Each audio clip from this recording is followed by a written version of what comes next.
Innal hamdalillah nahmaduhu wa nasta'inuhu wa nastaghfiruh wa na'udzu billahi min syururi anfusina wa min sayyiati a'malina may yahdihillahu fala mudilla lahu wa may yudlilhu falan tajida lahu waliyyan mursyida. Asyhadu an la ilaha illallah wahdahu la syarika lah wa asyhadu anna Muhammadan 'abduhu wa rasuluhu la nabiyya wa la rasula ba'dah. Ikhwati fillah, ma'asyiral hadirin wal hadirat, bapak, ibu-ibu yang dimuliakan Allah, mari kita kembali bersyukur pada Allah Subhanahu wa taala untuk semua nikmat yang selalu ada dalam setiap detik hidup yang kita jalani. Dimanapun kita berada, dalam kondisi apapun, maka pasti ada nikmat Allah yang menyertai kita. Oleh karena itu, tugas kita adalah bersyukur, dan bersyukur itu mudah-mudahan membuat kita semakin sadar bahwa kita ini adalah orang-orang yang senantiasa membutuhkan Allah Subhanahu wa ta'ala. Tapi kalau seandainya kita tidak bersyukur, kita lupa dengan yang memberikan nikmat, dan seolah-olah kita tidak membutuhkan Allah Subhanahu wa ta'ala. Sekali lagi, mudah-mudahan kita semua adalah menjadi hamba yang syakirin. La in syakartum la azidannakum wa la in kafartum inna azabi lasyadid. Kalau kalian bersyukur, maka akan ditambah nikmat itu. Tapi kalau seandainya kufur, maka ingatlah bahwa azab Allah itu sungguh sangatlah pedih. Jangan pernah lupa untuk bersalawat dan salam untuk Rasulullah Sallallahu Alaihi Wasallam. Allahumma salli ala Muhammad wa ala ali Muhammad. Mudah-mudahan sosok figur yang diutus oleh Allah Subhanahu wa taala sebagai penyampai risalahnya itu harus senantiasa kita pedomani, kita pahami, kita tauladani. Kita harus mencoba untuk senantiasa mengukur apapun yang kita lakukan, aktivitas apapun yang kita laksanakan, hendaknya kita ukur kebenarannya dengan risalah yang dibawa oleh Rasulullah Sallallahu Alaihi Wasallam. Seandainya menyimpang, maka bersegeralah untuk meninggalkannya. Tapi kalau seandainya sesuai dan sejalan, maka bersyukurlah. Mudah-mudahan kita semua tetap istiqamah berada di atas jalan Rasulullah Sallallahu Alaihi Wasallam. Harapan kita mudah-mudahan kita semua bisa mendapatkan syafaatnya di yaumul mahsyar, yauma la yanfa'u malun wala banun illa man atallaha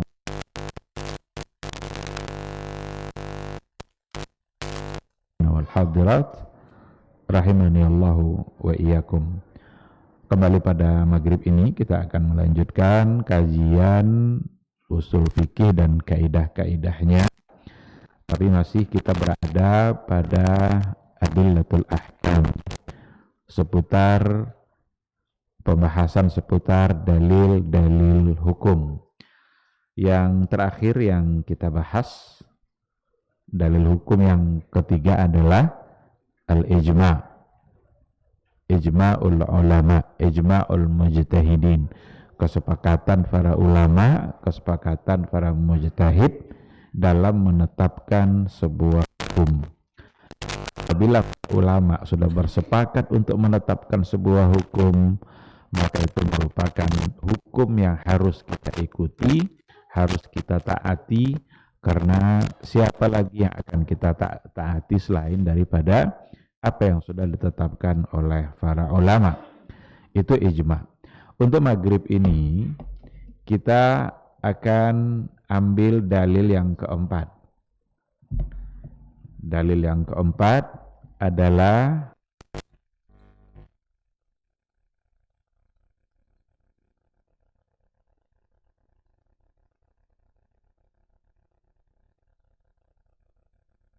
analogi, al-qiyas dalam bahasa Arabnya. Bagaimana kita menyamakan,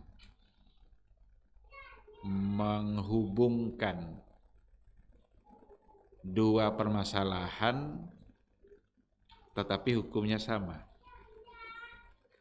Jadi qiyas itu menganalogikan sesuatu, menyamakan hukum masalah yang baru terjadi dengan masalah yang lama dari dulu sudah ada, bahkan sudah ada nasnya. Nanti akan kita lihat definisinya menurut para ulama qiyas itu apa.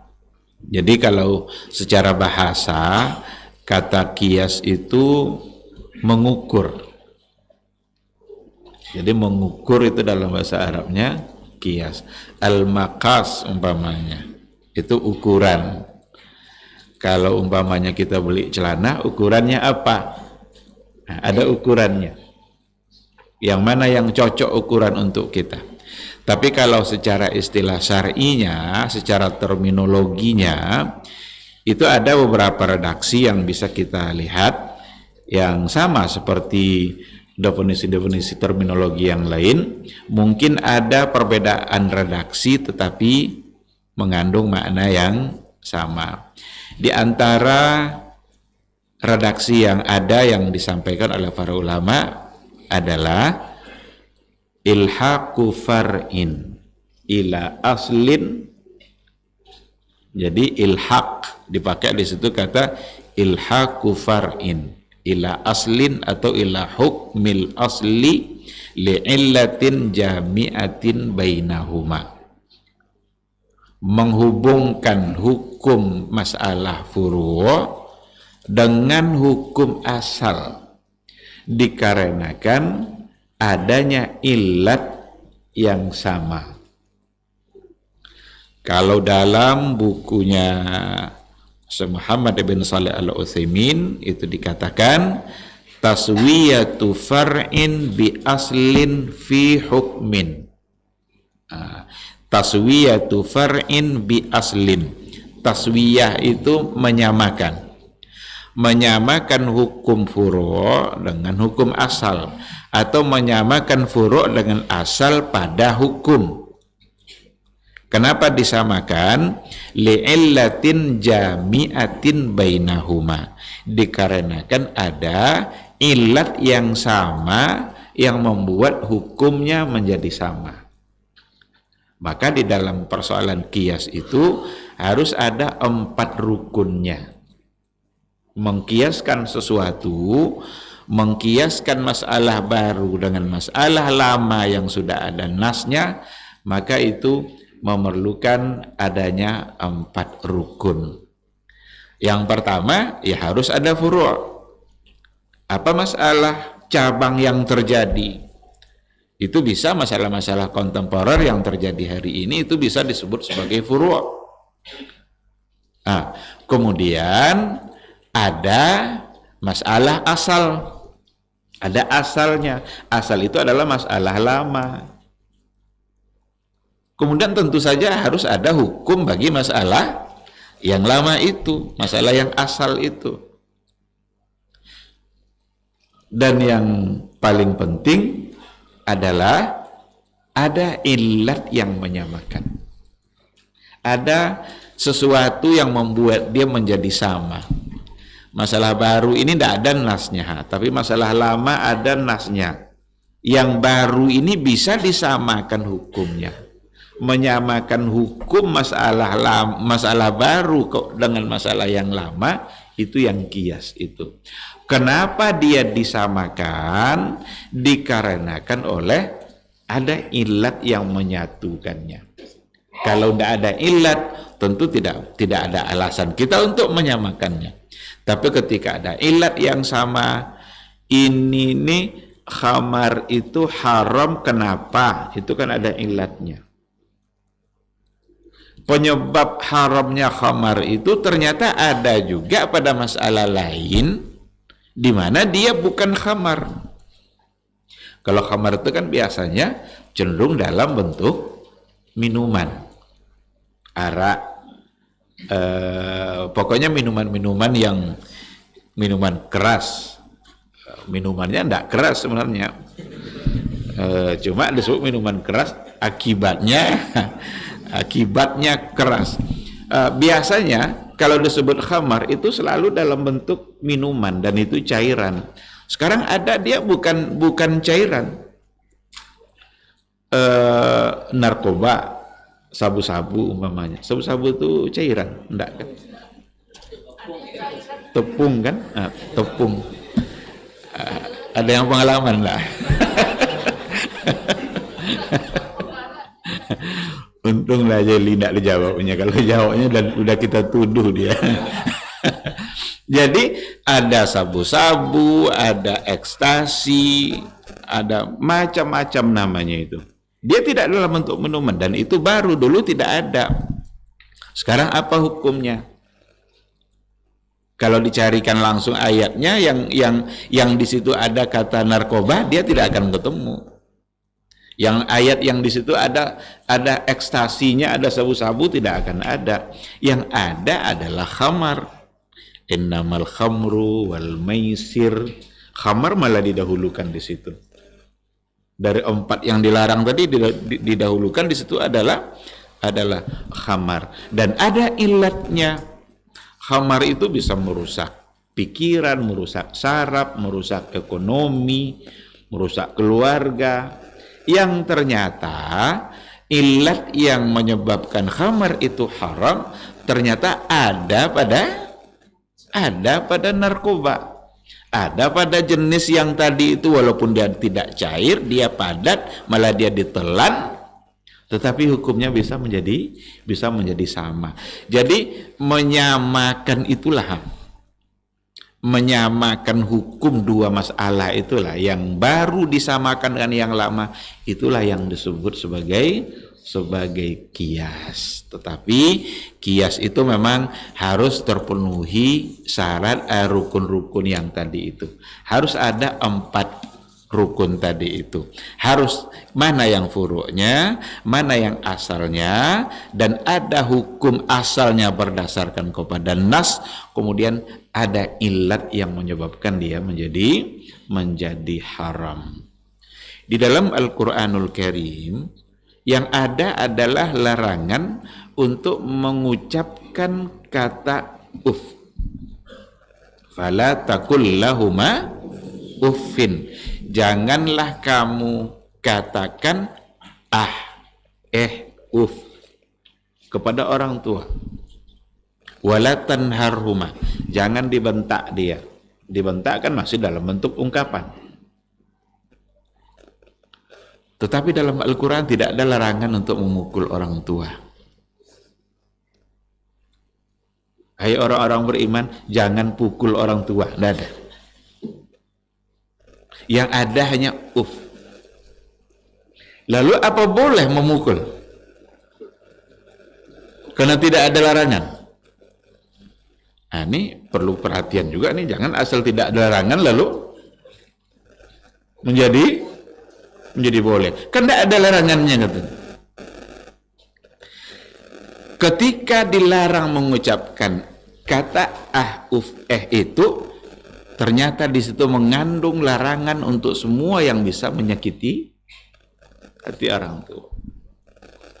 Nah, memukul ad-darbu itu justru malah kalau dilihat ilat yang ada di situ itu melebihi ilat daripada mengatakan uf tadi. Melebihi. Kenapa demikian?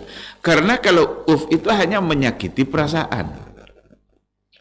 Tapi kalau memukul itu menyakiti perasaan dan juga menyakiti fisik. Sehingga hukum memukul itu sesungguhnya lebih haram lagi daripada. Maka muncullah ada istilahnya nanti qiyas aula. Jadi qiyas aula itu qiyas di mana masalah yang dikiaskan kepada hukum yang lama itu ilatnya lebih kuat sebenarnya untuk diharamkan. Lalu pertanyaannya, kenapa Kenapa hanya yang ringan saja disebutkan dalam Al-Quran, padahal yang berat tidak? Nah, berarti kalau yang ringan seperti itu saja, yang lebih ringan itu diharamkan, maka yang lebih berat akan lebih diharamkan. Seandainya yang ada hanya larangan memukul, jangan-jangan orang mengatakan boleh. Karena dia lebih ringan. Nah, Allah di sini dengan balaghatul Qur'annya, dengan keindahan bahasa yang ada dalam Al-Qur'anul Karim, ternyata memilih menyebutkan yang lebih ringan, karena kalau yang ringan saja sudah dilarang, apalagi yang lebih berat. Maka ilatnya adalah menyakiti. Yang kalau itu adalah menyakiti perasaan.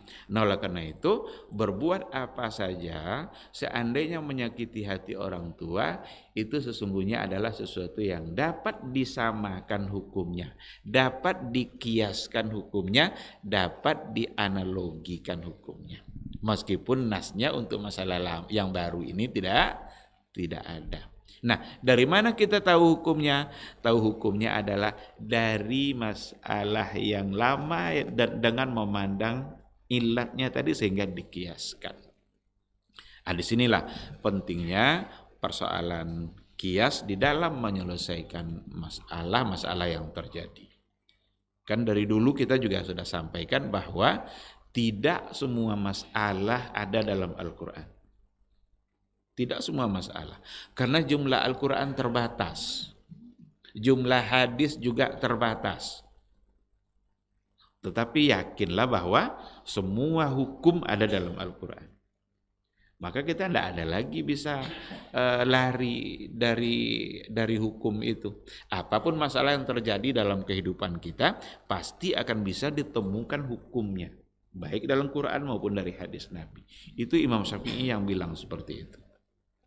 Jadi kata Imam Syafi'i rahimahullah, yang kira-kira bahasa kitanya, tidak ada satupun masalah yang terjadi di bumi Allah ini, di muka bumi ini, kecuali Islam pasti akan memberikan hukum halal atau haram, boleh atau tidak boleh, itu pasti. Karena semua hukum ada dalam Al-Quran, tapi tidak semua masalah ada dalam Al-Quran. Lalu bagaimana caranya? Karena tidak semua masalah disebut dalam Al-Quran, tapi semua hukum disebutkan.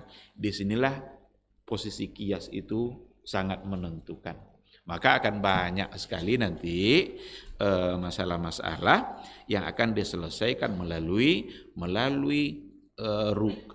dalil yang keempat ini yang disebut dengan kias. Kita coba lihat dulu landasan hukumnya apa.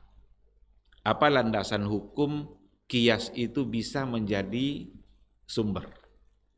Itu bisa diambil dari ayat-ayat Al-Quran dan bisa diambil dari hadis-hadis Rasulullah Sallallahu Alaihi Wasallam dan juga dari perkataan para sahabat.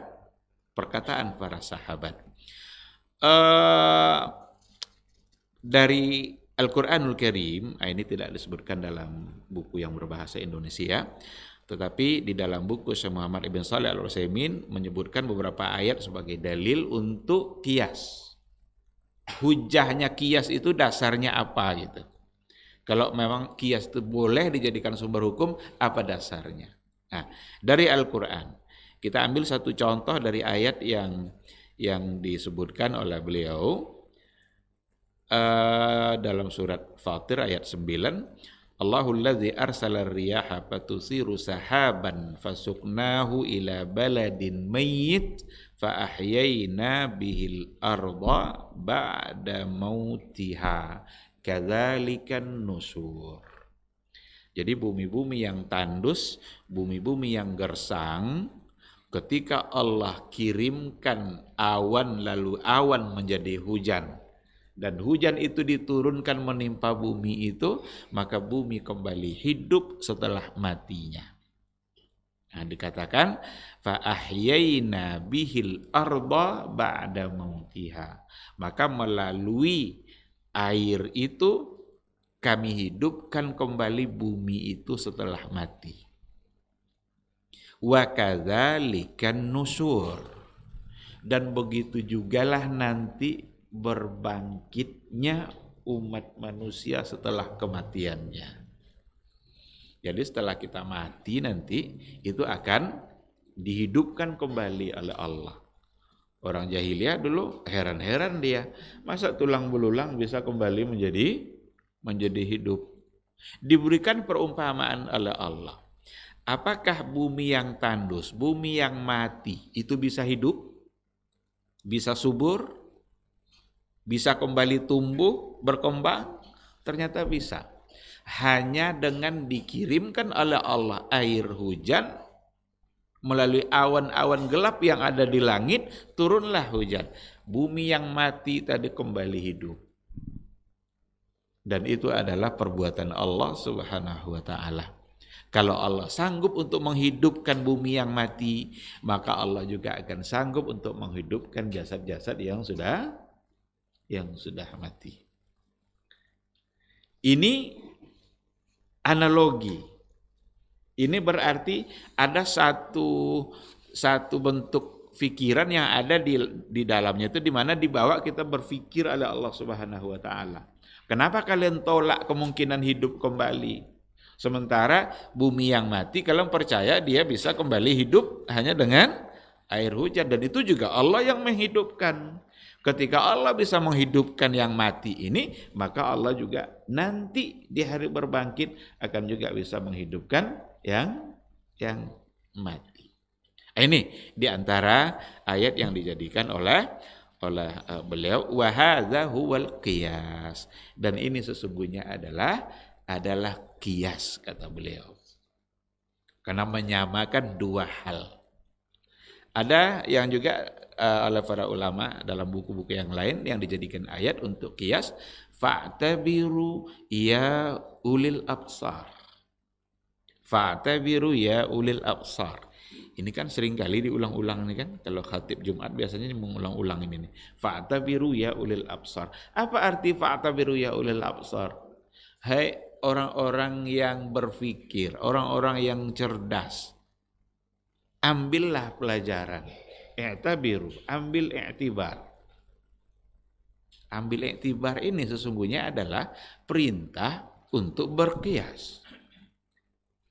Ketika apa yang ada pada narkoba itu sama semuanya ada pada yang ada pada khamar, ambil i'tibar itu.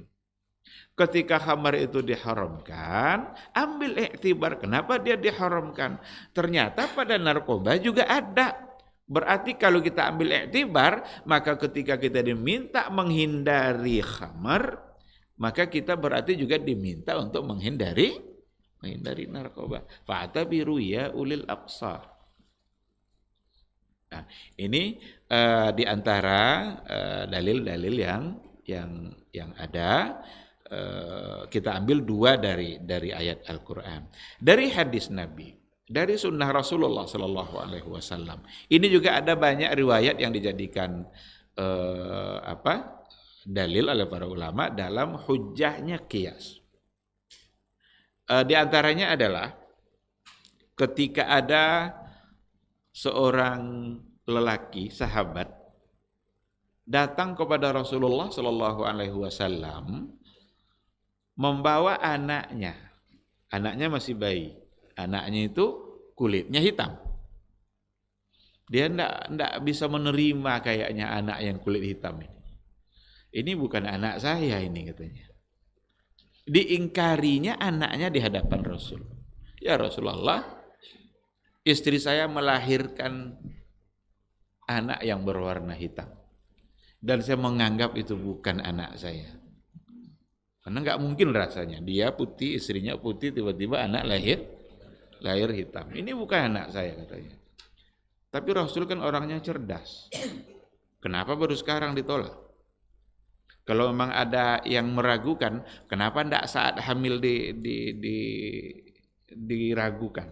Kok sudah lahir baru dikeragui? Nah, Rasul mengajak dia untuk berpikir. Kamu punya onta tidak? Ada, katanya. Apa warna anak-anak onta kamu itu? warna merah. Karena onta yang berkualitas itu adalah onta warna merah. Humrun ni'am. Kayak Fortunernya lah mungkin atau ada enggak di antara anaknya yang berwarna lain yang selain warna merah? Rasul bilang hal lahu min awraq, hal fihi min awraq. Ada enggak yang warna lain? Ada katanya. Apa warnanya? Agak kehitam-hitaman, keabu-abuan. Berarti ini kan merah, ada satu yang warna lain. Rasul nanya, kenapa bisa ada? Kok ada yang warna itu? Ya mungkin dari mengikuti kulit induk-induknya yang keberapa dulu. Dia pula yang menjawab. Kata Rasul, mungkin anak kamu ini mengikuti warna kulit atuk-atuknya yang keberapa gitu. Jadi tidak mesti rupanya kulit anak kita persis sama dengan kita. Jadi kalau nanti punya anak banyak, tiba-tiba ada satu yang kulitnya berwarna lain. Nah, ingat hadis ini. Jangan langsung menuduh. Karena bahaya kalau ada tuduhan seperti itu bisa menjadi li'an. Bisa hukumnya nanti berarti menuduh istri berzina. Dan dalam Islam itu disebut dengan li'an. Hukumannya harus dipisahkan. Diminta untuk saling melaknat lalu wajib dipisahkan. Nah, maka Nabi antisipasi ini tidak mungkin dia menolak tiba-tiba seperti ini. Diajak dia berpikir. Berarti ada kemungkinan kulit hitam bayi ini berasal dari gen atuk-atuknya yang tingkat keberapa gitu. Oh katanya. Baru dia yakin. Dibawanya anaknya pulang dengan keyakinan bahwa itu adalah anak dia. Oleh para ulama, ini hadis, di situ ada qiyas. Apa qiyasnya? Qiyasnya adalah menyamakan kemungkinan apa yang terjadi pada onta juga mungkin bisa terjadi pada manusia. Jadi tidak ada alasan untuk menolak lagi karena kemungkinannya ada. Sebagaimana bisa terjadi juga pada onta. Ini diantara hadis. Ada hadis yang lain yang juga dijadikan landasan dalam persoalan qiyas. Ada seorang yang datang, dia masih anak-anak, datang menemui Rasulullah SAW. Dia bilang, ya Rasulullah, bapak saya pernah bernazar untuk mengerjakan ibadah haji. Tetapi belum nazar itu terlaksana oleh bapak saya, dia sudah meninggal. Apa ahujju anhu? Apakah saya boleh melaksanakan haji untuk dia? Ini pertanyaan anak tadi. Jadi ayahnya bernazar untuk haji, belum jadi nazar terlaksana, tapi dia sudah meninggal. Rasul tidak langsung menjawab iya katanya, enggak. Tapi Rasul mengajak dia untuk berpikir. Maka salah satu dari cara penanaman agama oleh Rasul kepada sahabat-sahabatnya, itu memang diantaranya adalah mengajak sahabat itu untuk berpikir, dan itu lama lengketnya biasanya. Apa kata Rasul? Bagaimana menurut kamu kalau seandainya orang tua kamu itu punya hutang kepada orang? Apakah kamu bayar? Katanya iya. Kalau dia punya hutang kepada orang, itu akan dibayar. Lalu kata Rasul apa? Fadainullahi ahaqqu ayyuqba. Maka hutang kepada Allah lebih berhak lagi untuk dibayar. Kenapa disebut hutang oleh Nabi di situ? Karena nazar itu kan janji. Janji itu adalah hutang. Kalau hutang kepada manusia dibayar, maka hutang kepada Allah lebih pantas lagi untuk dilunasi, dibayarkan. Nah, dari situ dipahami oleh yang bertanya tadi, oh kalau begitu saya harus mengerjakan haji untuk orang tuanya yang sudah meninggal. Hadis itu juga lah yang dijadikan landasan bahwa dalam persoalan badal haji, boleh kita menghajikan untuk orang lain, tapi kan ada syaratnya kan. Syaratnya ya yang mengerjakan itu harus sudah haji dulu. Kalau belum haji dia tidak bisa mengerjakan untuk orang lain. Dia aja belum Tidak mungkin kerjakan untuk orang lain. Kemudian yang dihajikan itu sudah meninggal, dan arti kata dia tidak mungkin lagi untuk berhaji. Jangan nanti ayahnya masih sehat, udahlah saya aja lah yang menghajikan. Tidak bisa, karena dia masih sehat. Mending bayarkan ayahnya untuk haji daripada dia yang berangkat. Dari riwayat itu juga diambil kesimpulan hukum oleh para ulama dalam persoalan nazar. Bahwa nazar itu satu bentuk hutang yang wajib untuk dilunasi. Nah, maka nazar itu kan sebenarnya nazar tidak dianjurkan sebenarnya. Karena inna nazra la ya'ti bi khair. Nazar itu tidak akan mendatangkan apa-apa. Tidak akan merubah ketetapan Allah dengan nazar kita. Tapi kalau sudah terucap, maka harus dibayar, harus dilunasi. Dengan catatan, dalam nazarnya itu ada nilai ibadah. Ada nilai ibadahnya. Kalau tidak ada nilai ibadahnya, tidak usah dikerjakan. Kalau sehat orang tua saya bawa jalan-jalan ke Hong Kong. Apa ibadahnya jalan-jalan ke Hong Kong? Jangan-jangan dosa yang dapat. Tidak usah laksanakan. Robah Hong Kongnya menjadi umroh mungkin. Bawa umroh. Jadi harus ada nilai ibadahnya, dan jangan mempersulit diri. Jangan bernazar mempersulit diri. Pokoknya kalau sehat orang tua saya bawa haji 3 kali. Dia aja makan susah. Mau bawa orang tua pula haji 3 kali. Jadi jangan mempersulit diri. Ada seorang sahabat dulu bernazar pada masa Rasul. Apa nazarnya? Nazarnya saya lupa untuk apa dia bernazar, tapi isi nazarnya jalan kaki dari Madinah ke Mekah. Itu nazar. Jadi ingin dia tawaf tapi jalan kaki dari Mekah Madinah. Tahu Nabi nazarnya itu. Kata Rasul, kamu pergilah ke Mekah untuk tawaf itu, untuk ibadah, tapi jangan jalan kaki. Buat apa jalan kaki kalau seandainya memang ada kendaraan? Itu mempersulit diri, dan Islam begitulah indahnya Islam ini. Tidak boleh kita sulit sama Islamnya. Islam tidak membolehkan kita untuk mempersulit diri. Bahkan ketika terjadi kesulitan saja diberikan kemudahan. Kan gitu kan? Tidak sanggup puasa boleh tidak puasa. Nah, ini sengaja pula mempersulit diri. Maka agama sangat melarangnya. Nah, itu yang diambil dari hadis tadi. Tapi yang hubungannya dan kita adalah persoalan kiasnya. Ketika Nabi menganalogikan apabila hutang kepada manusia kamu bayar, maka hutang kepada Allah akan lebih pantas lagi untuk kamu bayar. Itu sesungguhnya adalah kias.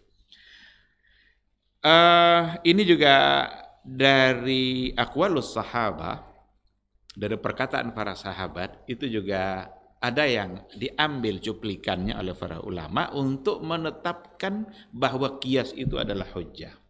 Di antaranya adalah perkataan Umar bin Al-Khattab ketika beliau menulis surat kepada Abu Musa Al-Asy'ari dalam persoalan qadha. Jadi Abu Musa Al-Asy'ari dikirim oleh Umar bin Al-Khattab untuk menjadi seorang qadhi di sebuah wilayah. Sahabat namanya Abu Musa Al-Asy'ari. Kan biasa Umar ngirim itu kan kemana gitu, ada yang sebagai qadhi, ada yang sebagai duta dakwah, dikirim untuk menyebarkan agama. Yang sekarang yang dikirim adalah Abu Musa Al-Asy'ari. Lalu Umar memberikan pesan yang terkait dengan cara apa yang harus dia lakukan kalau dia menghadapi masalah. Apa yang harus dia lakukan nanti kalau seandainya dia menghadapi masalah mimma laisa fi Qur'anin wala sunnah, untuk masalah-masalah yang tidak ada dalam Quran dan tidak ada dalam sunnah. Kan sama seperti dulu kan Muaz juga dikirim sama Nabi kan? Dikirim sama Nabi SAW, bagaimana cara kamu memutuskan perkara? Disebut sama Muaz dengan Al-Quran. Kalau tidak ada Quran, dengan sunnah Rasul. Kalau tidak ada pada sunnah, kata Rasul. Barulah Muaz mengatakan, ajtahidu wala alu. Saya akan beristihad dan saya maksimal dalam beristihad, tidak asal-asal. Imam Syafi'i mengatakan al-istihadu wal qiyas. Salah satu dari istihad itulah sebenarnya ada pada qiyas. Nah, Umar bin Khattab memberikan metode yang sama pada Abu Musa al-Asy'ari ketika menghadapi masalah yang tidak ada dalam Al-Quran dan tidak ada juga pada sunnah. Apa isi suratnya? Nah, dia bilang, Qaisil umura indak wa'rifil amsal. Qais itu ya qiyas. Kiaskanlah perkara-perkara yang ada, yang terjadi bersama kamu, wa'rifil amsal, dan kenalilah al-amsal. Al-amsal itu masalah-masalah yang sama dengan masalah yang sebelumnya. Nah, oleh karena itu inti dari surat Umar bin Khattab ini, summa amad fima tara ila ahabbiha ilallah.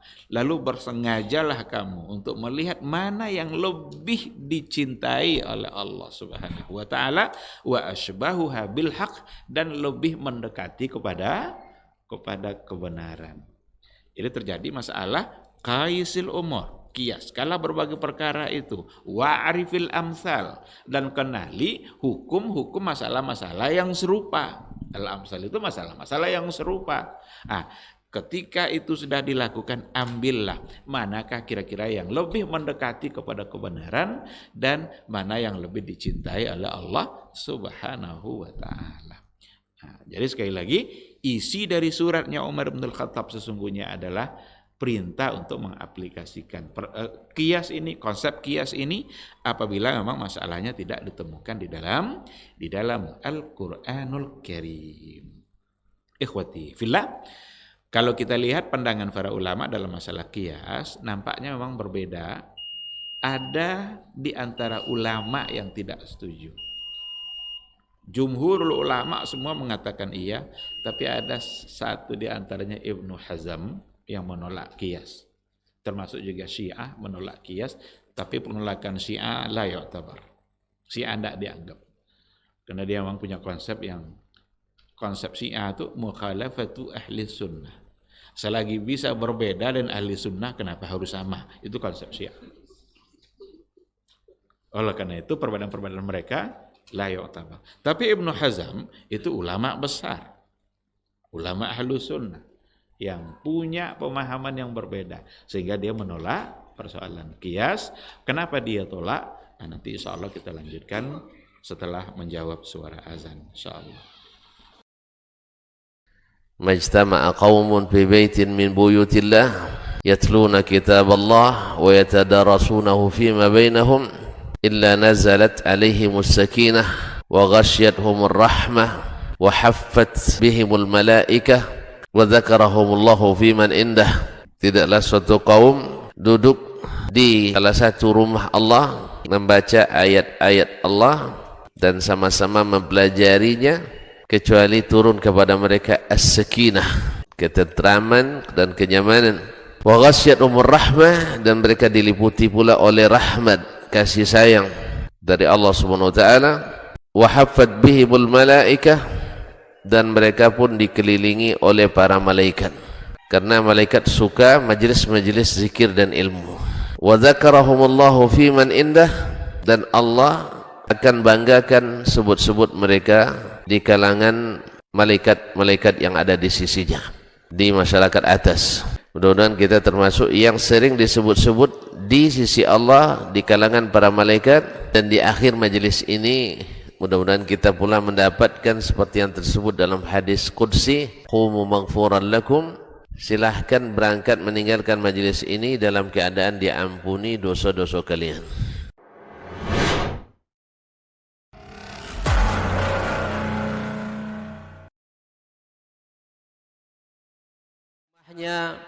Menuju rumah Allah untuk menuntut ilmu syar'i, maka sungguh dia sedang berjalan di jalan ilmu, dan itu akan memudahkannya untuk menuju surga Allah Subhanahu wa taala. Man salaka tariqan yatlubu fihi ilman salaqallahu bihi tariqan min turuqil jannah. Barang siapa yang menempuh sebuah jalan jalan yang ditempuhnya adalah jalan menuntut ilmu, maka Allah akan mudahkan jalannya untuk menuju surga Allah Subhanahu wa taala.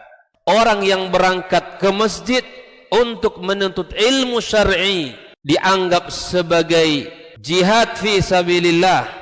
Nabi alaihi salatu wassalam bersabda, "Man dakhala masjidana hadza," barang siapa yang memasuki masjid kami ini, yakni Masjid Nabawi, liyata'allama khairan, untuk belajar atau mempelajari kebaikan, au yu'allimuhu, atau dia mengajarkan kebaikan, kal mujahidi fi sabilillah, adalah seperti orang yang berjihad di jalan Allah.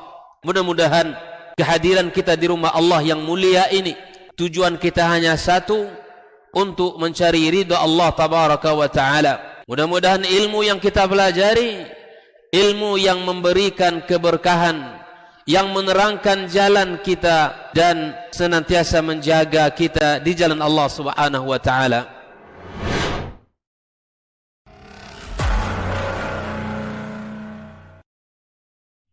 Ketahuilah bahwa ketika kita mengikuti sebuah majelis ilmu, itu sesungguhnya Allah sedang memberikan kepada kita sekian banyak fadilah dan keutamaannya.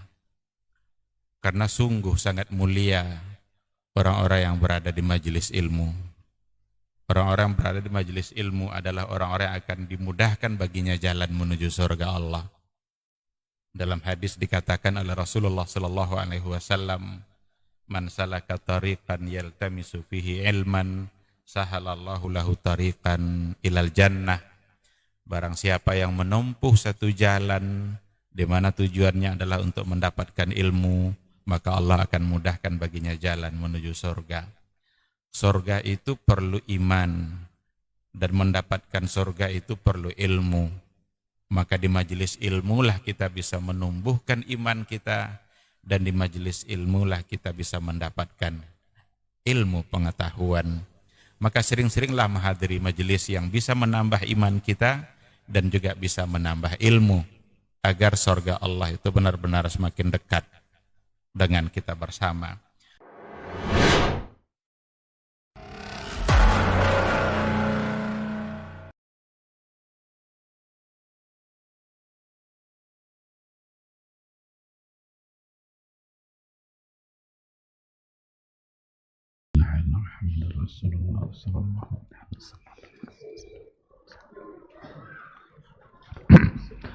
Bismillahirrahmanirrahim. Alhamdulillah wassalatu wassalamu ala Rasulillah wa ala alihi wa sahbihi wa mawala.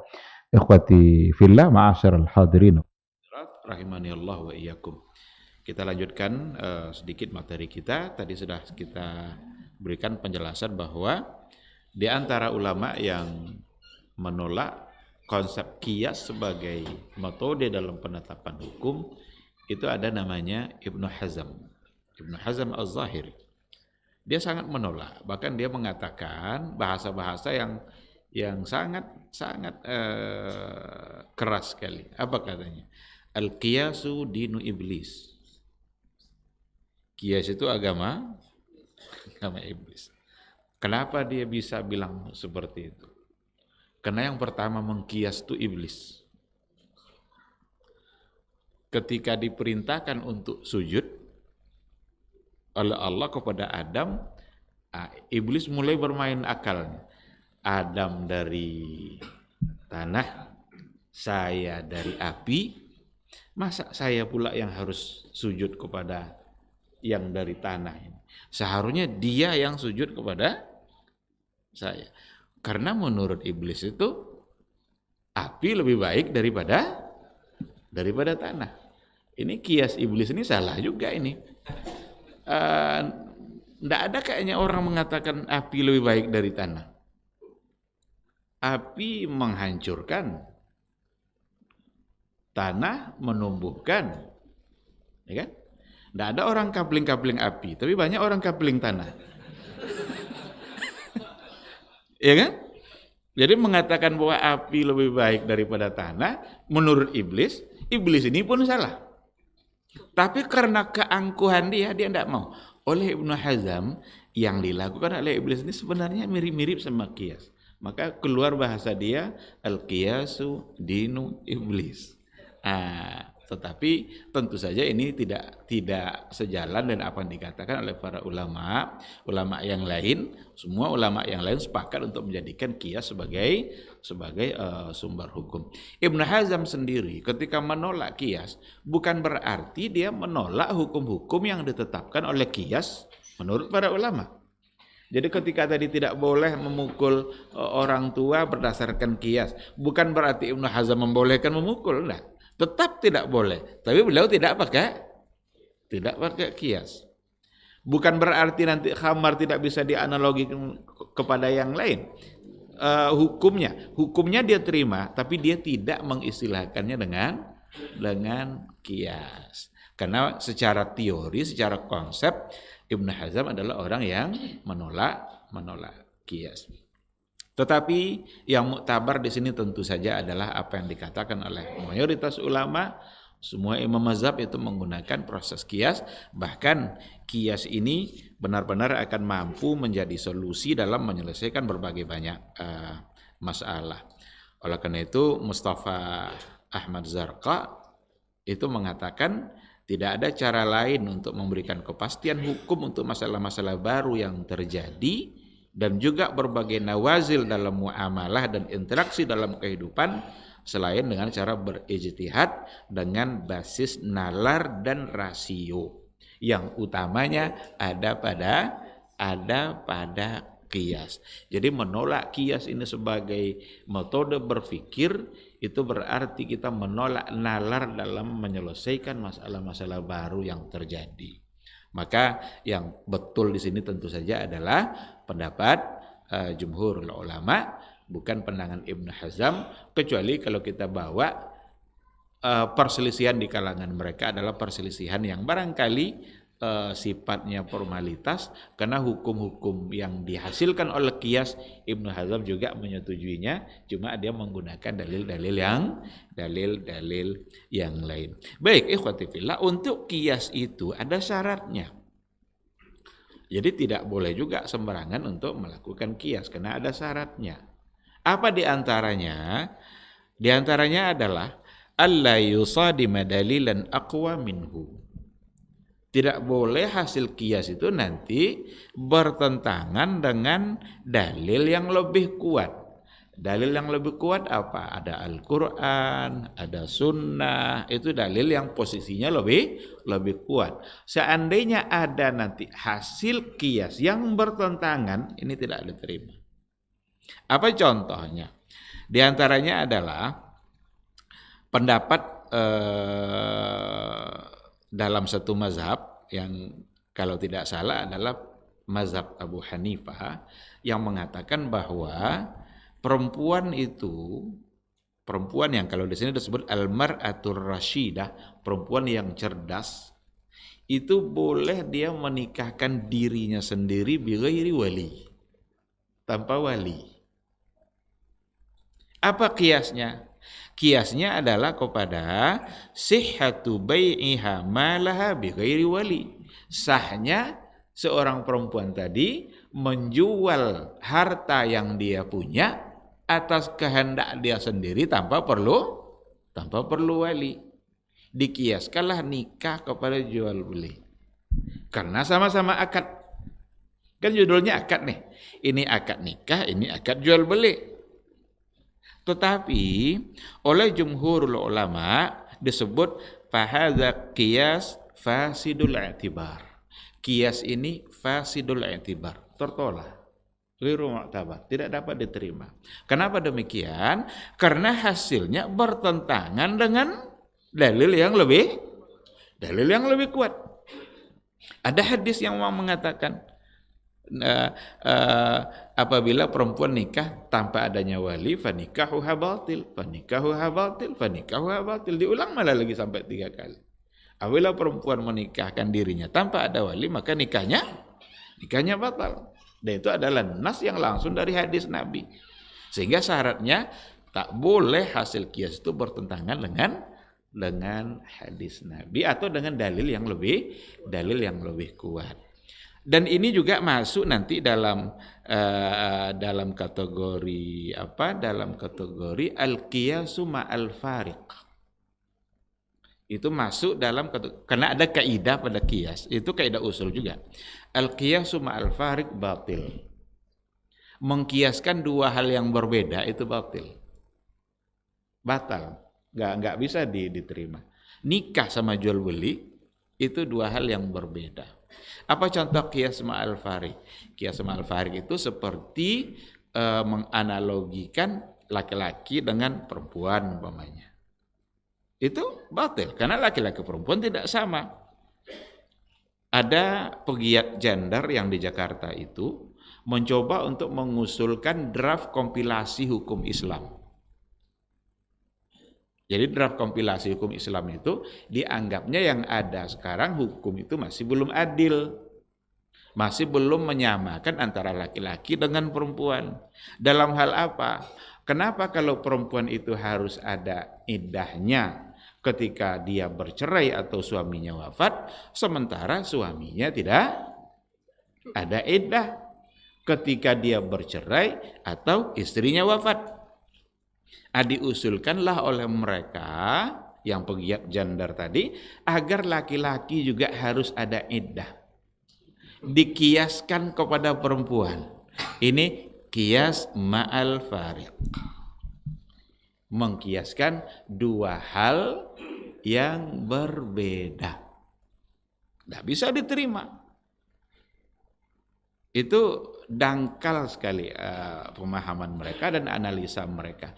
Mereka memandang keadilan itu hanya dari sisi itu. Ini harus ada iddah, ini ada iddah juga. Kalaulah mereka jujur, mau mencoba menganalisa lebih jauh, kenapa perempuan harus ada iddahnya? Kenapa harus menunggu dulu? Tidak boleh tidak menunggu. Ya kan? Karena dia punya rahim, jangan-jangan di rahimnya ada janin, dan baru ketahuan janin itu setelah menunggu. Laki-laki ada janin? Tidak ada. Maka laki-laki tidak mesti dia menunggu. Tidak bisa menunggu kan? Pagi wafat boleh, sore. Jangankan itu, belum wafat pun sudah. Belum wafat pun sudah boleh. Nah, tapi marah ibu-ibu kalau kita bahas ini. Tidak ada keharusan menunggu. Kalau perempuan harus, karena ada konsekuensi yang lain gitu. Nah, mereka hanya memandang adil itu ya ini harus ada, sini juga harus ada. Nah, ini yang bagi mereka adil. Tetapi itu pemahaman yang sangat dangkal. Allah sudah menetapkan satu ketentuan hukum dalam kehidupan kita, maka di situ pasti ada kemaslahatan dan ada kebaikan. Kita lagi yang harus berusaha untuk memahami kebaikan apa yang ada di situ. Jangan ditolak ketika akal kita seolah-olah bertentangan dengan itu. Nah, masuk dia nanti dalam qiyas ma'al fariq. Mengkiaskan Allah dengan makhluk itu juga qiyas ma'al fariq. Jadi kesalahan persoalan akidah selama ini itu terjadi karena qiyas ma'al fariq. Padahal kaidah mengatakan al-qiyasu ma'al fariq batil. Kenapa mereka menolak sifat-sifat Allah? Karena khawatir menyamakannya dengan makhluk. Padahal pasti tidak sama. Tidak ada alasan untuk menyamakan karena Allah sendiri yang sudah menolak kesamaan itu dan tidak mungkin sama memang. Karena laisa kamitslihi syai'un wa huwa samiul basir. Oleh karena itu jangan ditolak, diterima tapi jangan disamakan. Terima saja.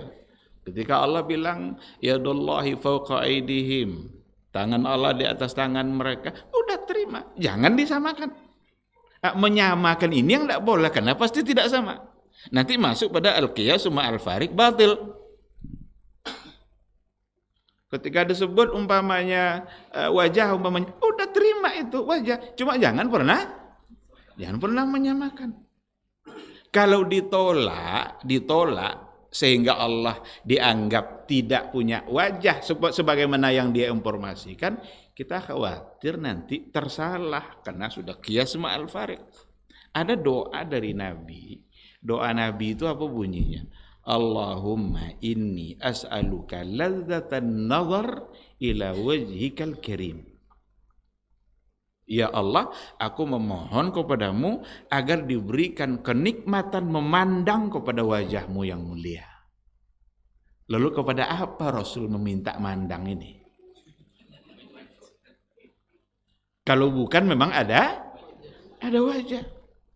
Ada yang mengartikan wajah itu entah kenikmatan, entah rahmat, entah menafsirkannya pun berbeda-beda. Ada yang kerajaan. Padahal Nabi tidak pernah menafsirkan. Nah, maka Rasul dan para sahabat menerima ayat itu sebagai apa adanya, tapi Nabi tidak pernah menyamakan karena pasti tidak sama. Oleh karena itu, kesalahan-kesalahan yang terjadi pada persoalan akidah itu biasanya dikarenakan oleh al-qiyas ma'al farik. Al-qiyas fasidul i'tibar. Nah, cuma betapa sulit ini diterima, tidak tahu juga kenapa begitu sulit, karena mempertahankan apa yang selama ini sudah mereka pahami, dan seolah-olah tidak boleh lagi sama sekali dirubah. Padahal kalau seandainya sudah jelas itu adalah sebagai sebuah kekeliruan, tugas kita adalah siap untuk berubah, untuk menerima hal-hal yang memang lebih mendekati kepada kebenaran. Baik, ini yang pertama. Jadi alla yusadima dalilan aqwa. Tidak boleh bertentangan dengan dalil yang lebih kuat. Ada di antara syaratnya juga ayyakuna hukmul asli sabitan binassin au ijma'. Hendaknya adalah hukum asal itu ditetapkan hukumnya melalui nas atau ijma'. Jadi memang sudah ada hukum asal itu, sudah ada nasnya. Dan dari nas itulah kita tahu hukumnya. Nah, kalau seandainya dia ditetapkan dengan qiyas juga, maka tidak boleh qiyas berdasarkan dipegang atau ditetapkan oleh qiyas juga. Maka dia akan dikembalikan nanti kepada asal yang pada qiyas yang pertama tadi, hukum asal pada qiyas yang pertama tadi. Ada lagi syaratnya ayyakuna li hukmil asli illatun ma'lumah. Bahwa sesungguhnya hukum asal itu mesti memiliki ilat yang ma'lumah, yang diketahui. Jelas ada ilatnya itu dan dipahami ilatnya itu. Ilat itu nanti ada dipahami dengan dua cara.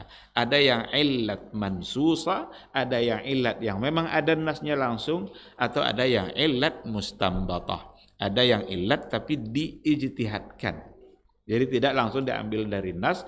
Para ulama yang mengistihadkan, oh ini hukumnya terlarang karena begini. Karena begini itu ada yang langsung disebutkan nasnya. Langsung disebutkan nasnya kan. Dan ada di antara ilat itu yang berdasarkan istihadnya para ulama. Ulama yang memutuskan bahwa ilatnya adalah hal yang tertentu. Kenapa dulu dilarang untuk hakim itu dilarang untuk memutuskan perkara pada saat dia marah? Karena dikhawatirkan marah itu membuat cara berpikirnya terganggu ketika itu. Dan itu akan berpengaruh nanti dalam penetapan hukum. Nah, itu ilat dan disepakati oleh para ulama itu. Itu alasannya. Lalu bagaimana kalau hakimnya itu sedang lapar berat? Maka hakim tidak boleh lapar. Maka hakim harus kenyang. Karena kalau dia lapar berat nanti berpengaruh juga kepada cara pikirnya. Nah, maka disamakan. Jadi sekali lagi, ilat itu ada yang mustambatah, ada yang diisyaratkan, tapi ada ilat yang memang disebutkan langsung oleh ayat-ayat Allah, oleh Al-Qur'anul Karim. Jangan sholat dalam keadaan mabuk, karena nanti kalian tidak akan paham apa yang kalian yang baca. Itu kan ada nasnya kan, ada langsung disebutkan di dalam Al-Qur'an. Nah, ilat seperti itu berarti mansus. Yang satu lagi mustambatah. Yang jelas baik mansus atau mustambat, yang jelas ilatnya harus ada dan harus diketahui. Nanti biar kita bisa bertanya jawab gitu ya. Antakunal illatu mawjuda fil fara. Ini penting. Ilat yang ada pada asal tadi mesti juga ada pada furu'. Nah, ini menjadi kata kunci ini. Apa yang ada pada hukum asal itu harus ada pada furu'. Barulah dia bisa disamakan hukumnya. Kalau seandainya nanti hukum asalnya jelas ini ilatnya, tetapi pada hukum furu' ini belum dipastikan itu ada. Yang disebutkan dalam hadis, barang-barang yang masuk dalam kategori riba yang disebabkan oleh timbang menimbang, itu kan hanya beberapa. Ada nanti bentuk makanan yang lain yang juga sama-sama ditimbang dalam ukurannya berat atau tidak, sama juga seperti itu, tapi tidak ada pada nas hadis. Ini bisa disamakan. Sehingga yang ini juga menjadi masuk dalam ketentuan riba yang terlarang, karena dia sama-sama dengan cara makil gitu. Ada kilnya, ada timbangan untuk menentukan ukurannya. Nah, disitulah dipentingkan untuk menentukan bahwa ilat yang ada pada furu' itu memang benar-benar dapat dipastikan ada. Contoh yang kita sebutkan tadi itu menyakiti perasaan orang tua karena ilat ini mesti ada pada hukum furu'. Mungkin ada selain memukul. Kalau seandainya seorang mahasiswa melalaikan waktu kuliahnya sehingga menghabiskan waktu banyak dan menghabiskan uang orang tuanya untuk kuliah sehingga tersakiti hati orang tuanya, apa hukum menunda-nunda selesai kuliah? Bisa tidak disamakan hukumnya? Karena orang tuanya merasa tertipu dengan cara itu. Diminta uang SPP, tidak jadi SPP dia. Dijadikan untuk yang lain. Tersakiti tidak kira-kira hati orang tua? Karena dibohongin. Tersakiti. Berarti hukumnya menjadi sama. Jadi yang penting sekali lagi pada poin yang kelima ini, maujuda fil fara. Mesti ada ilat yang ada pada asal tadi, mesti ada pada furu'. Itulah yang menyebabkan dia bisa disatukan atau disamakan hukumnya. Ikhwati fillah, saya mungkin tidak akan memberikan penjelasan lebih panjang lagi biar tidak terlalu lama menghabiskan waktu. Karena di sini juga dibahas sebenarnya aqsamul qiyas, ada pembagian kias gitu kan. Mungkin nanti bisa dibaca aja melalui referensi yang ada. Dan pembagian kias itu ada kias jali, ada kias khafi. Kias jali ketika ilatnya mansus. Kalau kias khafi ketika ilatnya itu merupakan hasil dari istimbat yang disampaikan oleh para ulama. Dan kias jali itu tentu saja lebih tinggi kedudukannya daripada kias khafi. Karena kias jali itu nasnya mansus. Kalau kias khafi itu nasnya mustambat, itu istihad. Hanya saja nanti dalam konsep istihsan ada saatnya kias jali itu malah ditinggalkan dan justru yang diambil adalah kias khafi. Itu pada istihsan yang insya Allah kita pelajari pada pertemuan yang berikutnya. Nah, jadi tidak usah terburu-buru. Padahal jali lebih tinggi karena mansus. Hanya saja yang jali ini nanti ditinggalkan. diambil yang khafi, istihsanan, karena itu yang dianggap lebih baik. Nah, kalau mau kita ambil contoh umpamanya, nanti bisa kita ulang lagi contoh itu, burung elang umpamanya. Burung elang itu sebagai binatang buas, karena dia memangsa. Kalau binatang buas, tentu analoginya nanti, atau dia dikelompokkan kepada binatang buas yang lain. Harimau, singa. Pertanyaannya, apakah hasil bekas minuman burung elang itu suci atau tidak? Kalau dikiaskan kepada harimau, tidak suci. Itu kias jalinya. Tetapi yang di sini yang dipakai, kias jali ditinggalkan, kias khafi yang dipakai. Apa kias khafinya? Bukankah burung elang itu kalau minum dia pakai parunya? Tidak seperti harimau yang nempel mulut sama lidahnya. Sehingga bekas minuman burung elang bisa dianggap suci karena paru itu sama dengan tulang. Tulang sama dengan kuku. Di mana tidak merubah kesucian air. Nah, berarti yang kias jali ditinggalkan, kias khafi malah yang dipakai istihsanan. Istihsan. Nah, insyaallah nanti kita ulang lagi, karena pada pertemuan berikutnya insyaallah kita akan masuk pada istihsan sebagai sumber hukum, di mana penyebarannya juga akan lebih terasa nanti dengan masalah-masalah baru yang terjadi dalam kehidupan keseharian kita. Baik, mungkin itu yang bisa saya sampaikan. Seandainya ada pertanyaan, silakan.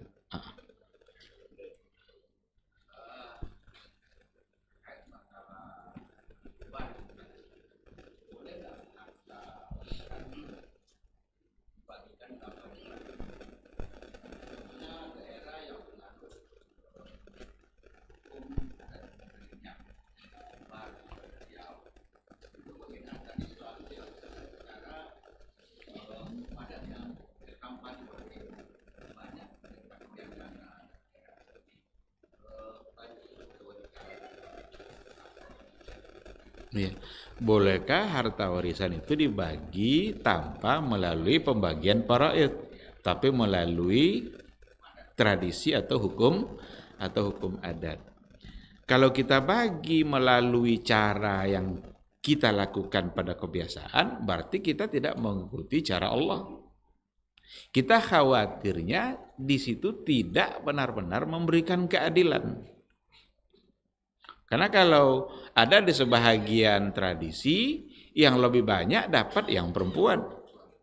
Tapi ada pula di tradisi yang lain kayak di Sumatera Utara itu justru yang dapat adalah yang laki-laki.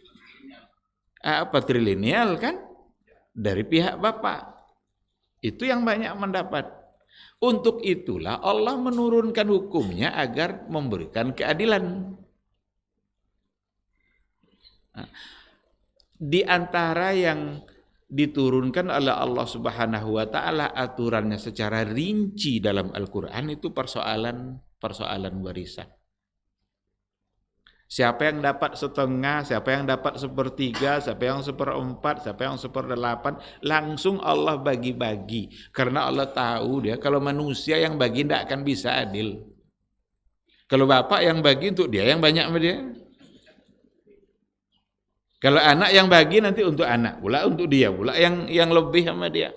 Maka Allah turunkan hukumnya supaya bisa benar-benar memberikan keadilan. Sampai persen-persennya pun langsung diatur oleh Allah. Ini istri ini kalau ada anak 1/8, kalau tidak ada 1/4. Suami kalau ada anak 1/4, kalau tidak ada bisa mendapat 1/2. Itu langsung Allah yang mengatur seperti itu. Berarti disitulah keadilan. Ya? Kalau ingin juga memberikan sesuai adat tadi itu, bagi dulu sesuai agama. Jadi bagi dulu, umpamanya dia ada sekian kakak beradik, bagi dulu sesuai ketentuan agama. Setelah itu nanti setelah tahu dia berapa jatah dia, Lalu dia ingin memberikan mungkin kepada adiknya. Mungkin ada yang perempuan, dia yang selama ini menjaga rumah, jaga orang tua. Tapi setelah ditentukan bagiannya menurut agama. Karena biasanya kalau udah tahu dia bagiannya, udah dipegang eret-eret itu bagian itu. Yang tadi bilang enggak apa-apa lah, kita rela aja lah. Itu kena belum tahu dia berapa jatah dia. Yang jangan-jangan nanti muncul masalah mungkin tidak oleh dia, tapi oleh anak-anaknya. Mungkin tidak terjadi itu. Ini tanah itu seharusnya milik bapak saya itu katanya, kata anaknya. Mungkin di level dia mungkin masih aman, tapi di level anaknya sudah akan ada masalah. Allah Subhanahu wa taala melalui syariat Islam ingin dia menghindarkan kita dari berbagai macam perselisihan yang terjadi. Dan perselisihan yang sangat mungkin terjadi ada pada harta. Karena harta itu secara fitrah manusia suka semuanya. Tidak ada orang tidak suka harta. Semua kita, fitrah manusia. Karena zuyina linnasi hubbus syahawat. Memang fitrah manusia ini, kita ini dihiasi oleh Allah. Ada hubbus syahawat kita kan, pada harta, pada istri, pada anak-anak, pada emas. Itu semua ada pada diri kita. Nah, maka kemungkinan terjadi sengketa pada harta itu sangat besar, sehingga Allah bagi-bagi untuk menghindarkan kita dari perselisihan itu. Wallahu subhanahu wa ta'ala alam. Ada yang mau disambung tadi? Itu yang lain atau nyambung yang tadi?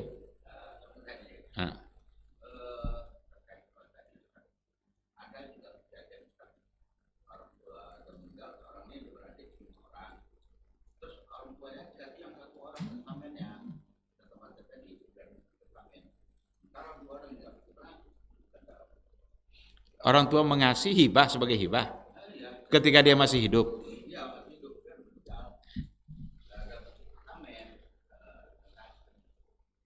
Iya. Hibah seperti itu juga harus ada keadilan. Jangan nanti menghibahkan kepada salah satu tanpa hibah pada yang lain, itu juga akan menyebabkan eru-eru. Akan menyebabkan eru-eru katanya. Itu nanti yang akan terjadi. Kalau seandainya ada satu pertimbangan, ini berikan contoh, dan dia mungkin sampaikan ke anak-anaknya. Ada seorang ayah punya anak 5, 4 sibuk dengan urusan dia, tapi ada satu anaknya yang biasa mengurus ayahnya saat sakit. Sekarang ayah ingin menghibahkan untuk anak ini atas jasa dia mengurus ini. Disampaikannya kepada anak-anak yang lain. Anak-anakku, ini keputusan saya. Saya berikan ini karena dia begini. Setuju yang lain, itu bisa aman. Hibah kan? Kan wajar aja dia kalau mau memberikan. Karena selama ini juga dia yang merawatnya. Tapi terang masalahnya. Tidak boleh sembunyi-sembunyi. Kalau sembunyi-sembunyi nanti dianggap oleh yang 4 ini, ini surat ini akal-akal kamu aja nih katanya. Palsu. Karena lagi-lagi persoalan harta sangat memungkinkan terjadi sengketa. Tanah yang sudah diwakafkan oleh ayahnya bisa anak tarik lagi coba. Ada tuh. Padahal itu harta ayahnya udah mewakafkan. Tentu berhak ayahnya mewakafkan. Dia memikirkan akhiratnya, anak tidak bisa melarang. Harta-harta ayahnya, ada yang ditarik lagi oleh anak itu. Maka nanti kalau dapat wakaf, urus ikrar wakafnya. Kalau tidak nanti gampang ditarik. Kalau sudah ada ikrar wakafnya, itu kita kuatkan karena kita punya badan kekuatan hukum kan, sehingga tidak bisa lagi digugat. Maka kalau ingin menghibahkan mesti transparan dan jelas persoalannya untuk menghindarkan terjadinya sengketa dalam persoalan harta.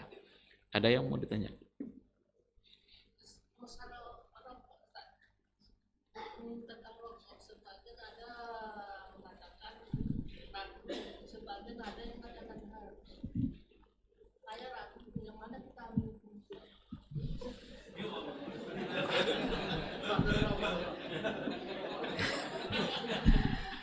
Orang tentang rokok ya. Orang yang mengatakan memutuskan hukum makruh rokok itu, mereka rapatnya sambil merokok, itu masalah.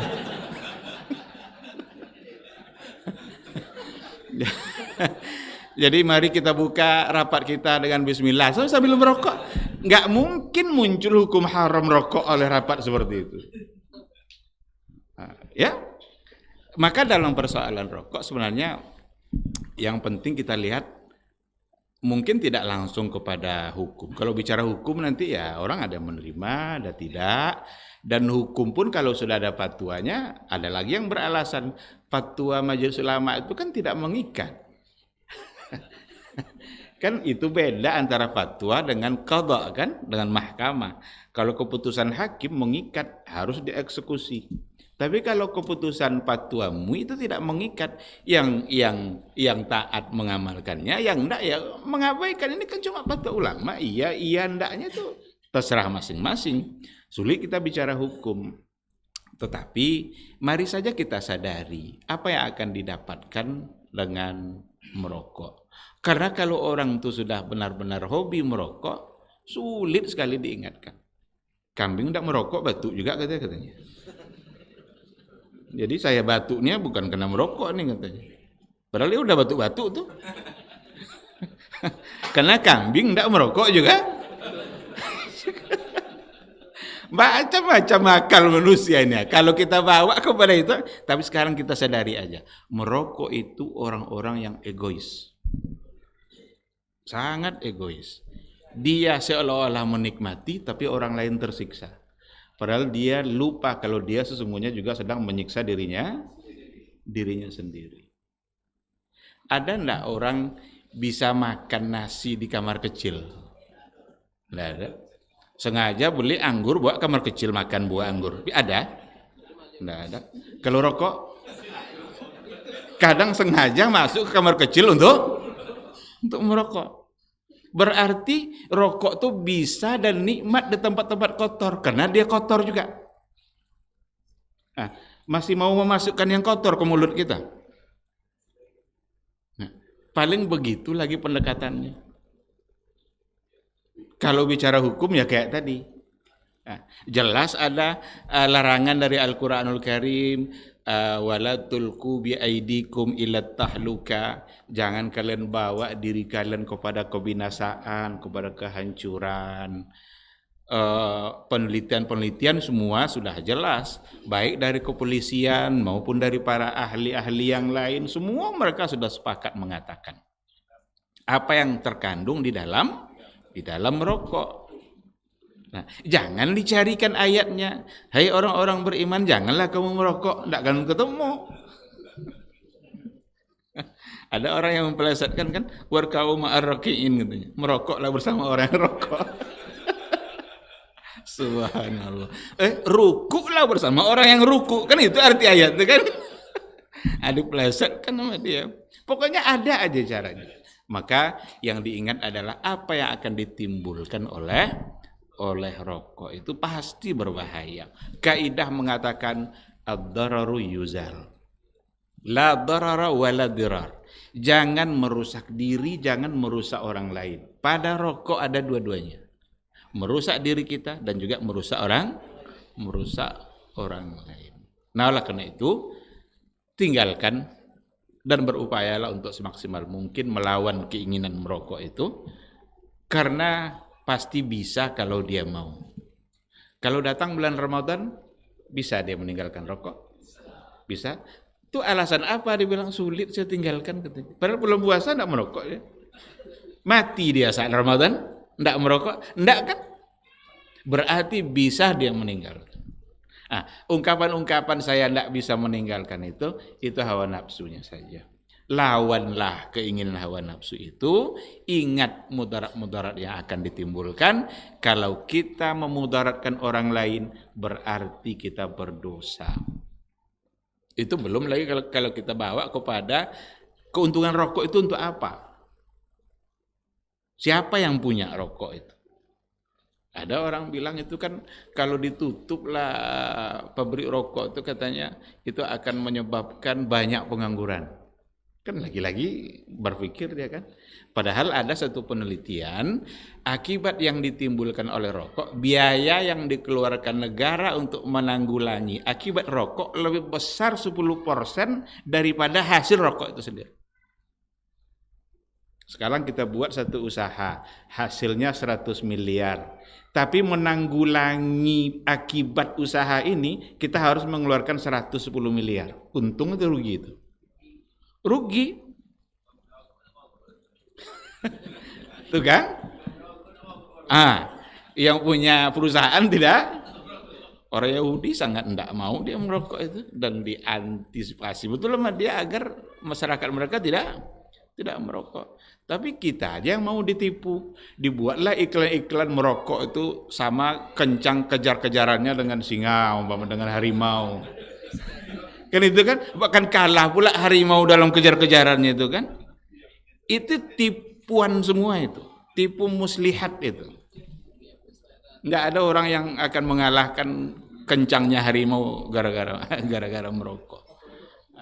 Jadi kita aja yang berpikir, cerdaslah dalam berpikir, cerdas dalam bertindak, tinggalkan segala sesuatu yang memang mendatangkan kerusakan bagi kehidupan diri sendiri dan juga kepada kehidupan orang lain. Wallahu subhanahu wa ta'ala a'lam.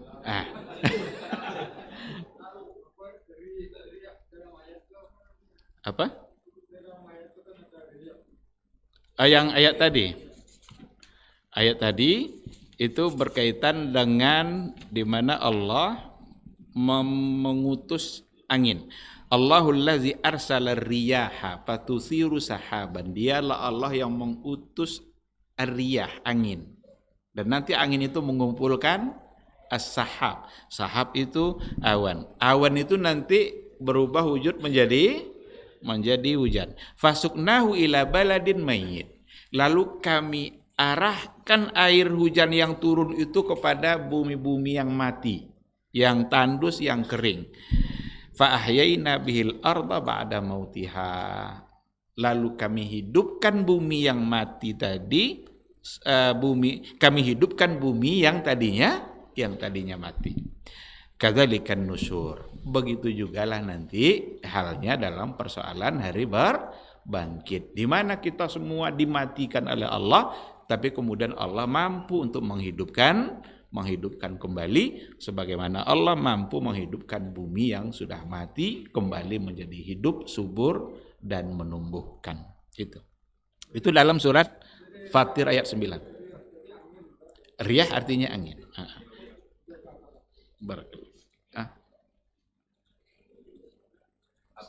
Apa niat ibadah seperti sholat, puasa yang diucapkan sebagian muslimin termasuk dalam ijma atau qiyas? Kita sering memahami niat itu mesti terucap. Itu yang ada di kita. Kalau sudah disebut niat nanti, maka harus terucap. Apa saja kalau sudah disebut niat. Padahal niat itu, an-niyatu mahalluha al-qalb. Begitu dikatakan oleh para ulama. Niat itu tempatnya adalah al-qalb, adalah hati. Maka sesungguhnya bukanlah sesuatu yang harus terlafazkan. Adapun lapas-lapas yang kita baca di buku, itu barangkali untuk memudahkan kita, apa kira-kira yang ada di hati kita itu. Padahal kalaupun tidak sesuai dengan lapas itu, sekarang kita mau sholat isya, tegak kita dalam sholat isya itu di belakang imam. Dan kita sudah yakin pasti akan mengerjakan isya. Karena kita sudah berdiri untuk mengerjakan. Itu sebenarnya sudah bagian dari niat. Sekarang kita bangun untuk makan sahur. Kenapa kita makan sahur? Kita bangun untuk sahur itu saja, sesungguhnya itu sudah bagian dari niat. Ini enggak harus pula terucap. Nawaitu sauma ghadin. Jangan disebut pula nama makanan sahurnya itu. Karena kadang ada yang menambah-nambah niat. Yang kalau ditambah-tambah, jangan-jangan kalau tersalah, itu bisa membuat salah kita. Kita niat zuhur di hari itu hari Senin umpamanya. Kita tambah-tambah. Sengaja aku sholat zuhur hari Selasa. Padahal harinya Senin. Mengikut imam namanya Ahmad, rupanya imamnya namanya Musa umpamanya. Kan macam-macam kadang ditambah-tambah kan. Enggak, tegak. Imam sekarang siap-siap takbir. Kalau imam takbir kita takbir. Tegak kita itu untuk sholat itu sesungguhnya di hati kita pasti ada dan harus ada di hati kita niat untuk mengerjakan sholat. Nah, oleh karena itu lafaz yang terucap yang kita baca di buku barangkali untuk sekedar memudahkan kita apa yang ada di hati kita itu. Bahkan kalau seandainya tidak kita tahu bahasa Arabnya, di hati kita tidak dalam bahasa Arabnya, tapi kita berniat untuk mengerjakan itu sesungguhnya sudah mewakili. Maka tidak bisa dikias, tidak masuk kepada persoalan kias, karena dimasukkan kepada kias itulah dia menjadi punya lafaz. Nah, jadi begini, ada ungkapan Nabi ketika mau haji, Nabi mengucapkan kata Allahumma labbaika hajjan. Dianggaplah ini sebagai lafaz dalam mengucapkan niat. Maka dikiaskanlah ibadah sholat kepada haji oleh sebahagian yang melafazkan niat tadi itu. Harus ada juga nawaitu salatul fajri atau apa. Karena Nabi dalam haji begitu. Tetapi mengkiaskan sholat kepada haji tidak betul. Kenapa demikian? Mana yang lebih dulu syariat sholat apa haji? Syariat sholat. Kias itu yang baru dikiaskan kepada yang lama. Sedangkan dalam masalah ini yang lama kita kiaskan kepada yang baru, tentu tidak nyambung. Nah, maka kalau dibawa kepada kias, dan itu memang alasan sebahagian dalam persoalan ini ada juga yang mengatakan itu untuk memastikan keyakinan hati kita. Untuk memastikan keyakinan hati kita. Kalau tanpa itu apakah memang kita tidak bisa meyakininya? Kalau mungkin ada orang yang sudah sangat tua sekali lalu dia tidak bisa fokus kecuali dengan menyebutkan, ya udah silakan kalau mau menyebutkan, tapi tidak menjadikannya sebagai sebuah syariat yang harus itu yang terucap, situ nanti yang jadi masalah. Karena kalau dijadikan sebagai ketentuan syariat yang harus diucapkan, berarti kita mengharuskan sesuatu yang tidak dilakukan oleh Rasulullah Sallallahu Alaihi Wasallam. Saya kira seperti itu. Wallahu Subhanahu Wa Taala a'lam. Saya kira cukup ya. Mudah-mudahan tidak ada lagi pertanyaan. Dan kita akhiri majelis kita dengan doa kafaratul majelis. Subhanakallahumma bihamdika asyhadu an la ilaha illa anta astaghfiruka wa atubu ilaik. Assalamualaikum warahmatullahi wabarakatuh.